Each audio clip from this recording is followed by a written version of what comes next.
അബിൻ, ഈ മണിക്കൂറിൽ എന്താണ് ഒരു പ്രതീക്ഷ? കാരണം പത്തനംതിട്ട ജില്ലയിലാകെ പോളിംഗ് ശതമാനം മറ്റ് ജില്ലകളെ അപേക്ഷിച്ച് കുറവാണ്. പക്ഷേ ആറന്മുളയിൽ നല്ല പോളിംഗ് ശതമാനം രേഖപ്പെടുത്തുന്നു. എന്താണ് അബിന്റെ ഒരു ആത്മവിശ്വാസം? മികച്ച ആത്മവിശ്വാസത്തിലാണ്. കാരണം പത്തനംതിട്ട ജില്ല അല്ലെങ്കിൽ തന്നെ സാധാരണ തെരഞ്ഞെടുപ്പുകളിൽ മറ്റ് ജില്ലയെ അപേക്ഷിച്ച് നോക്കുമ്പോൾ പോളിംഗ് ശതമാനം ഒരല്പം കുറവ് കാണിക്കുന്ന ജില്ലയാണ്. പക്ഷെ ഞങ്ങൾക്ക് തീർച്ചയായിട്ടും നല്ല ആത്മവിശ്വാസമുണ്ട്. ഞങ്ങൾ 5-5 സീറ്റും പത്തനംതിട്ട ജില്ലയിൽ ജയിച്ചു വരാനുള്ള എല്ലാ സാഹചര്യവുമുണ്ട്. അതിന് പറ്റിയ രാഷ്ട്രീയപരമായ എല്ലാ സാഹചര്യവുമുണ്ട്. അപ്പോൾ അതുകൊണ്ട് തന്നെ പത്തനംതിട്ട ജില്ലയിൽ ഞങ്ങൾ 5 ഔട്ട് ഓഫ് 5, അതായത് UDF കേരളത്തിൽ സെഞ്ചുറി അടിക്കുമ്പോൾ അതിൽ ഒരു 5 ഔട്ട് ഓഫ് 5 കൊടുക്കാൻ പത്തനംതിട്ട ജില്ലയ്ക്ക് സാധിക്കുമെന്ന വിശ്വാസത്തിലാണ്.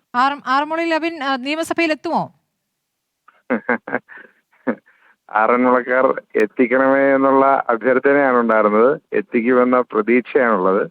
അപ്പോൾ ആറന്മുളക്കാർ അങ്ങനെ ചിന്തിച്ചാൽ വലിയ സന്തോഷം. മാത്രമല്ല, വലിയ ശുഭാപ്തി വിശ്വാസത്തിലാണ്. തെരഞ്ഞെടുപ്പ് കഴിയുമ്പോൾ ജനങ്ങളുടെ ഭാഗത്തു നിന്നുണ്ടായിരുന്ന വലിയ പോസിറ്റീവ് റെസ്പോൺസ് അത് 10 മടങ്ങായി വർദ്ധിച്ചു എന്ന് വേണമെങ്കിൽ പറയാം. അതുകൊണ്ട് ആറന്മുളയിൽ ഒരു മാറ്റം അനിവാര്യമായിരുന്നു. ആ മാറ്റത്തിന് വോട്ടുകൾ നൽകിയിട്ടുണ്ട്. ആ മാറ്റം ഐക്യജനാധിപത്യ മുന്നണിക്ക് അനുകൂലമാണ് എന്നാണ് ഞങ്ങൾ പ്രതീക്ഷിക്കുന്നത്. അതുകൊണ്ട് ആറന്മുളയിൽ നിന്ന് എത്താനുള്ള സാധ്യതയുണ്ട് എന്നാണ് വിശ്വസിക്കുന്നത്. അബിനൊരു തരംഗം ദൃശ്യമായിട്ടുണ്ടോ? തീർച്ചയായിട്ടും കേരളത്തിലുടനീളം ഒരു തരംഗമുണ്ട്. അത് ഭരണവിരുദ്ധ തരംഗമാണ്. കാരണം കഴിഞ്ഞ 10 കൊല്ലം നമ്മൾ പ്രതീക്ഷിക്കാത്ത തരത്തിൽ ജനങ്ങളെ ബാധിച്ച ഒരു 10 കൊല്ലമാണ് സ്മൃതി. നമുക്ക് മാധ്യമ മുറികളിൽ ഇരുന്ന് ആർക്കെങ്കിലുമൊക്കെ തള്ളിവിടുന്നതിനപ്പുറമായിട്ട് നമ്മളൊക്കെ പ്രതീക്ഷിക്കാവുന്നതിലപ്പുറമുള്ള പ്രശ്നങ്ങളാണ് ജനങ്ങൾ നേരിട്ട് അനുഭവിച്ചത്. അത് സാധാരണക്കാരൻ ഏത് വിഷയത്തിലാണ് പ്രശ്നങ്ങളില്ലായിരുന്നു? ഒന്ന് വിലക്കയറ്റത്തില്, അല്ലെങ്കിൽ തൊഴിലില്ലായ്മയില്, ഇല്ലെങ്കിൽ വിദ്യാഭ്യാസ പ്രശ്നങ്ങളില്, ഇല്ലെങ്കിൽ എന്താ പറയുന്നത്, അങ്ങനെ ആരോഗ്യ മേഖലയിലെ പ്രശ്നങ്ങള്, ക്രമസമാധാന പ്രശ്നങ്ങള്.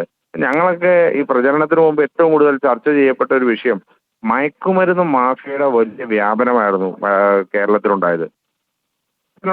അത് കേരളത്തിലെ സാധാരണ മാതാപിതാക്കളെല്ലാം ചർച്ച ചെയ്യുന്നുണ്ട്. അതൊക്കെ മാധ്യമങ്ങൾ എത്രമാത്രം ചർച്ച ചെയ്തു എന്നുള്ളത് എനിക്കറിയില്ല. പക്ഷെ കേരളത്തിൽ കഴിഞ്ഞ 10 കൊല്ലം കൊണ്ടുണ്ടായ മയക്കുമരുന്ന് മാഫിയയുടെ വ്യാപനം എത്രമാത്രമാണ്, ഇതൊക്കെ ചർച്ച ചെയ്യാണ്. അതുകൂടാതെ സാക്ഷാൽ ശബരിമല അയ്യപ്പന്റെ സ്വർണം പോലും അടിച്ചു മാറ്റി എന്നൊക്കെ പറയുമ്പോൾ ഇതൊക്കെ കേരളത്തിലെ ജനത ചർച്ച ചെയ്തിട്ടുണ്ട്. അതൊക്കെ നമ്മൾ മാധ്യമങ്ങളിൽ 100-ലധികം സീറ്റ് എന്നുള്ള ഒരു അവകാശവാദം നിങ്ങൾ എല്ലാ നേതാക്കളും ഉന്നയിച്ചിരുന്നു. ഇപ്പോൾ ഈ പോളിംഗ് കഴിഞ്ഞ ശേഷം ഇപ്പോഴും 100-ലധികം എന്നുള്ളത് പറയുന്നുണ്ടോ? ഞങ്ങൾ ബഹുമാനപ്പെട്ട പ്രതിപക്ഷ നേതാവ് അത് തന്നെയാണല്ലോ പറഞ്ഞത്. ഞാൻ സെഞ്ചുറി അടിക്കുമെന്ന് തന്നെയല്ലേ പറഞ്ഞത്. ഇന്ന് നിങ്ങൾ പതിവിൽ നിന്ന് വ്യത്യസ്തമായി കാണേണ്ട ഒരു കാഴ്ച, ഇപ്പോൾ പത്തനംതിട്ട ജില്ലയിലൊക്കെ കണ്ട കാഴ്ച, UDF വോട്ടർമാർ രാവിലെ 7 മണിക്ക് തന്നെ വോട്ട് ചെയ്യണം എന്നുള്ള ആവേശത്തോടു കൂടി അവർ പോളിംഗ് ബൂത്തിന് മുമ്പിൽ ക്യൂ ആയിരുന്നു. സാധാരണഗതിയിൽ UDF വോട്ടർമാരൊക്കെ പയ്യെ 10 മണിക്കും 11 മണിക്കും അല്ലെങ്കിൽ ഉച്ച കഴിഞ്ഞൊക്കെ വന്ന് വോട്ട് ചെയ്യുന്നവരാണ്. പക്ഷേ UDF വോട്ടർമാരാണ് രാവിലെ 7 മണി മുതൽ വോട്ട് ചെയ്യാൻ വേണ്ടി അത്യാവേശം കാണിച്ചത്.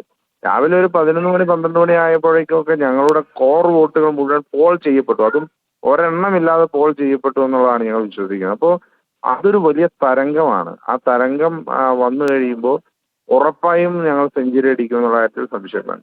71.49% ഇത്തവണത്തെ പോളിംഗ്. അത് ഇനിയും കൂടുമായിരിക്കാം. 2021 68.13 മാത്രമേ ഉണ്ടായിരുന്നുള്ളൂ. അല്ലാതെ ശതമാനത്തിലെ കണക്ക് പറയുമ്പോൾ നമ്മുടെ ഈ SIRന് ശേഷമുണ്ടായ വോട്ടർ പട്ടികയുടെ എണ്ണത്തിലെ കുറവും കൂടെ എടുക്കാനുണ്ട്. ഈ നമ്പർ ഓഫ് വോട്ട്സ് എത്രയുണ്ട് എന്നുള്ളത് നമ്മൾ ഒന്നുകൂടെ പഠിക്കേണ്ടതുണ്ട്. ഞാൻ പറഞ്ഞത് ഇപ്പോൾ നമ്പർ ഓഫ് വോട്ട്സിന്റെ കാര്യത്തിലാണെങ്കിലും ശതമാനത്തിന്റെ കാര്യത്തിലാണെങ്കിലും ജനങ്ങൾ അത് UDFന്റെ കോർ വോട്ട് പ്ലസ് UDFൽ നിന്ന് വിട്ടുപോയ വോട്ട് പ്ലസ് ന്യൂട്രൽ വോട്ട്, ഇത് മൂന്നും ഞങ്ങളിലേക്ക് തിരിച്ചു വന്നു എന്നുള്ള പൂർണ്ണമായ വിശ്വാസം ഞങ്ങൾക്കുണ്ട്. അതായത് UDFൽ നിന്ന് കുറച്ച് വോട്ടുകൾ പോയിരുന്നു, അത് മറ്റു പല പാർട്ടികളിലേക്ക് പോയിരുന്നു. അത് ഞങ്ങൾക്ക് തിരിച്ചു കിട്ടിയിട്ടുണ്ട്. 2 ന്യൂട്രൽ വോട്ടുകൾ തിരിച്ചു കിട്ടിയിട്ടുണ്ട്. 3 UDF കോർ വോട്ടുകൾ വളരെ കൃത്യമായി പോൾ ചെയ്യപ്പെട്ടിട്ടുണ്ട്. എന്ന് പറഞ്ഞാൽ തന്നെ അതൊരു തരംഗത്തിന്റെ മാതൃകയായിരിക്കും ഉണ്ടാവുക. അത് പാർലമെന്റ് തെരഞ്ഞെടുപ്പിലൊക്കെ ദൃശ്യമായ ആ തരംഗം തന്നെ നിയമസഭാ തെരഞ്ഞെടുപ്പിലേക്കും വരുമെന്നാണ് ഞങ്ങൾ പ്രതീക്ഷിക്കുന്നത്. ശരി, വളരെ നന്ദി. എല്ലാ ആശംസകളും അബിൻ.